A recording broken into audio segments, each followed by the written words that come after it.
de onda completa con derivación central. Ok, este nombre se le da ya que después de que la fuente de alimentación va a aparecer un transformador, pero ese componente tiene una terminal adicional que es lo que se conoce como la derivación central. En la imagen que vemos se presenta el transformador común, donde la salida es en las dos terminales características. Y en la parte de abajo, como observamos ahora en la salida, esta terminal del medio que está en color amarillo representa la derivación central, que en resumen, si nosotros tomamos la lectura del voltaje entre esa terminal en cualquiera de los otros extremos, tenemos la mitad. Por ejemplo, aquí tenemos que en el transformador tenemos una salida de 24 volts. Si medimos entre esta terminal azul y la terminal abajo, mediremos 24 volts. Pero si medimos entre el azul y la del medio, mediremos 12. Y entre la misma y la otra también serían 12. Bueno, el rectificador de onda completa se puede entender como un circuito en el cual la señal que se tiene de la entrada se recupera sin que haya eliminación de semiciclo. Por ejemplo, en el lado izquierdo vemos la imagen característica de una señal sinusoidal con un semiciclo positivo y otro que también se conoce como un negativo y después se repite.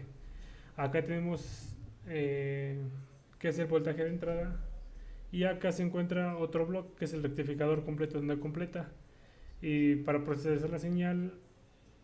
Y bueno, ya en la salida tenemos un semiciclo donde todo aparece en arriba del cero. Eso quiere decir que ha rectificado la señal, que ha eliminado las alternancias y aparte de eso, en comparación al rectificador de media onda, en ese intervalo de tiempo no hay ausencia de potencia. Es decir, que este semiciclo se está entregando a la salida que, como hemos mencionado, se corresponde con una carga. Ahora, ¿cuál es el voltaje promedio o el voltaje en DC que se obtiene? Pues podemos ver la fórmula que está acá abajo, que es 2 veces el voltaje pico sobre pi, y eso es igual a el voltaje de entrada. Tenemos un 67.3.7%. Si recordamos, en el medio onda era alrededor del 31%. Ahora, ¿cuál es el circuito con rectificador completa de onda central? Bueno, es este que aparece aquí en la imagen y se analiza de la parte izquierda. Tenemos la fuente, que es la que se representa, y en la parte de arriba aparece un fusible de protección. E inmediatamente es el transformador, que representa todo ese bloque que tenemos ahí, como un diagnóstico primario y un secundario, y dos líneas en rojo que representan al campo magnético que se produce para transferir la potencia. Y bueno, ahora lo que vemos aquí, nos damos cuenta que el transformador 1 a 1, que el voltaje que aparece en la entrada es el mismo que se va a observar en la salida. Y bueno, esto lo sirve para comprar muchas etapas y también con un sistema de aislamiento eléctrico. En la segunda sección tenemos las dos terminales que debería tener el transformador y también vemos la derivación central, que en este caso está conectada a tierra.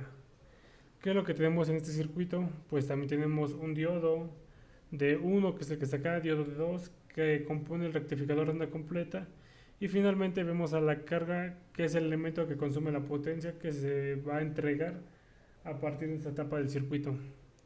Ahora, en un componente real, pues es una fuente, un enchufe, cualquier enchufe de nuestra casa, 120, y el fusible de protección, que es un transformador. Y bueno, digo, un fusible y aparte un transformador. Y pues una carga, un foco. Bueno, ahora le van a dar secundario. Recordando que es un transformador 1-1, no hay subida ni bajada de voltaje. Lo que tenemos en la fuente es lo mismo que tenemos en las salidas, o sea, en los extremos. La diversión central, como ya lo hemos mencionado, divide el voltaje a la mitad cuando se mide entre la misma y una de las terminales de los extremos.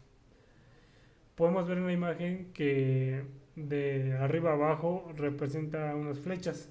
Esa señal de voltaje corresponde a la mitad del voltaje que tenemos entre estos dos extremos. Bueno, ahora esta denotación de voltaje del secundario Se refiere a lo que va a entregar en esa sección del transformador. Puede ser voltaje pico, es decir, voltaje pico sería entre 2, o puede ser también el voltaje RMS entre 2. Resumiendo que al final esto se va a dividir. Y si esto lo hacemos igual del otro lado, pues la medición va a ser lo mismo. Ya sea voltaje pico, que es lo que queremos ver, se divide entre 2, o el voltaje RMS. Y ahora, ¿qué sucede con ese voltaje que se va a entregar a la carga? Pues en la parte izquierda está el semicírculo sombreado, que es el análisis que vamos a hacer, que tiene que ver con el durante el semiciclo positivo. Bueno, en ese periodo ya sabemos que la polaridad de la fuente tiene más arriba y menos acá abajo, y es lo que se entrega al transformador. Vamos a asumir que es un transformador de 1 a 1. Esta misma señal entre ese extremo y el de abajo quiere decir que ese potencial nos representa el valor más alto y es el más bajo. Ese punto corresponde a la derivación central, es un potencial más bajo, por eso se pone el signo negativo, pero respecto a ese punto. Asimismo, ese punto representa un potencial más alto respecto al de acá abajo. Una forma de encontrar una analogía es pensándolo como en un edificio. Un ejemplo, tenemos un punto más alto, un quinto piso, y ese es más alto conforme al de aquí, y ese es más alto conforme al de abajo. Entonces, pues tenemos que es mitad y mitad. Entonces tenemos la polarización directa del diodo. Eso quiere decir que la circulación de corriente se va a dar a través de esa trayectoria. Siguiendo la línea, pues vemos que la corriente pasa por la carga. La corriente continúa a través de la Tierra y regresa a la derivación central. Porque cuando la corriente llega a este punto, no circula a través del diodo, porque el potencial eléctrico más alto que tenemos acá respecto al otro de lado, ocasiona que el diodo esté en polarización inversa. Por lo único que la única trayectoria que le queda es a través del resistor de carga. De tal manera que lo que ve el resistor a la salida es el voltaje que vemos ahí. Y pues recordemos que corresponde a la mitad de lo que se tendría en los extremos. Ahorita se nota como voltaje de salida, y si queremos medir en la mera punta, pues el voltaje pico. Y ahora, considerando el nivel de DC que tenemos en el mismo semiciclo, pues tenemos en cuenta la fórmula que ya hemos abordado anteriormente, aunque recordando que tenemos que poder hacer otro semicírculo. Ahora, ¿qué pasa durante el semiciclo negativo? Pues ahora vemos la parte sombreada, que es el tiempo donde vamos a evaluar el comportamiento del señal de la entrada, e inmediatamente, si nos trasladamos a esta sección, que la señal del transformador, lo que observamos de manera inmediata es que la polaridad está invertida. El potencial más alto ahora lo tenemos en la parte de abajo, y el potencial eléctrico más bajo lo tenemos arriba. Si usamos el mismo razonamiento basándonos en el mismo análisis del caso anterior, asumiremos que este diodo DC2 está polarizado en directo, lo que permite la circulación de corriente a través de él hacia la carga. Ese punto negro representa una posible opción para el desplazamiento de la corriente hacia el DC1, pero nuevamente este potencial eléctrico, si bien es más bajo que en relación a con la presencia del diodo, pues la realidad es que sigue siendo más alto que el potencial eléctrico más alto que estemos de este lado, ya que este punto y la terminal representa el potencial eléctrico más bajo, lo que nos hace entender que la circulación de la corriente otra vez se ve en la carga, y vemos que de hecho el potencial eléctrico que aparece en esta zona es más alta en relación al que se observa en el otro lado de la resistencia, que es donde está conectada la Tierra, y que de hecho va a la derivación central.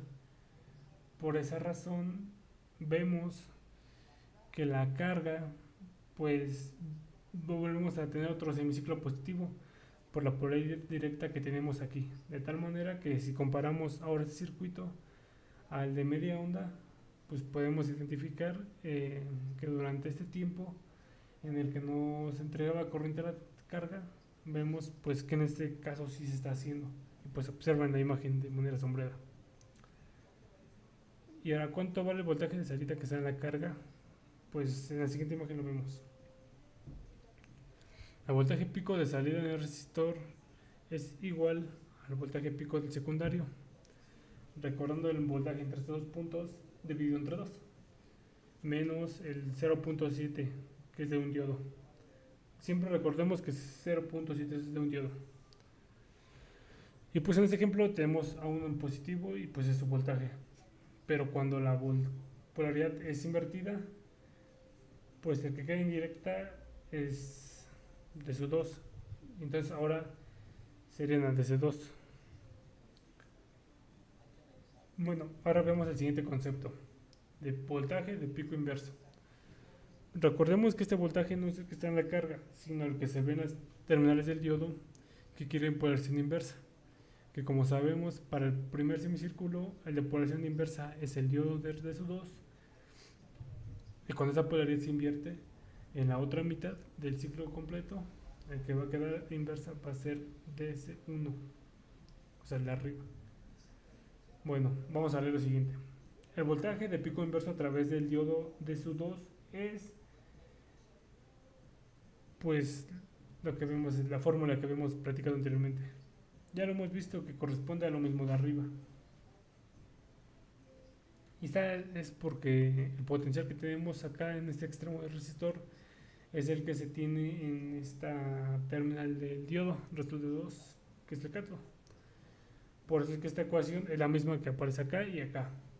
Entonces el voltaje de pico inverso se mide entre las terminales de esos 2.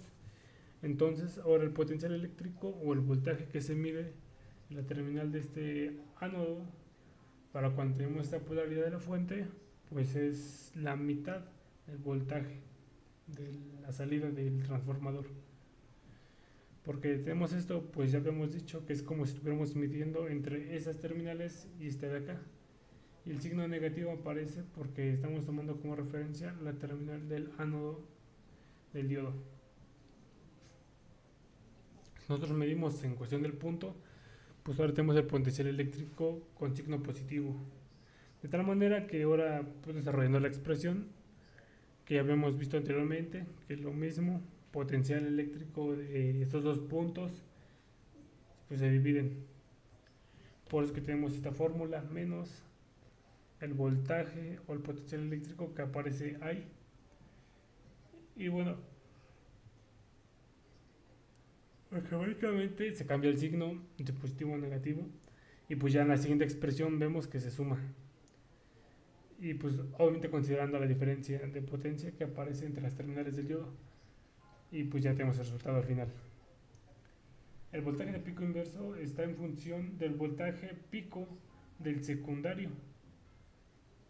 ¿De qué otra forma se puede expresar ese voltaje pico inverso? Pues lo vamos a ver en términos de voltaje pico de salida que requeramos el voltaje que aparece en la carga. Ahora, ¿cómo se hace esto? Pues se multiplica por 2 y se resuelve para el voltaje pico del secundario, que será sustituido en esta parte que vemos aquí, que es la del pico inverso. Una vez realizado eso, pues obtenemos el resultado que el voltaje de pico inverso es 2 veces el voltaje pico de salida, o sea, el voltaje que tenemos en esos dos puntos, más la caída de voltaje que hay en uno de los diodos. Con eso terminamos pues el análisis de rectificador con pues este tema, en donde definimos dos parámetros, los dos parámetros más comunes, el voltaje que da la carga y el voltaje de pico inverso que aparece en las terminales del diodo, al que corresponde en cada caso, en polarización inversa.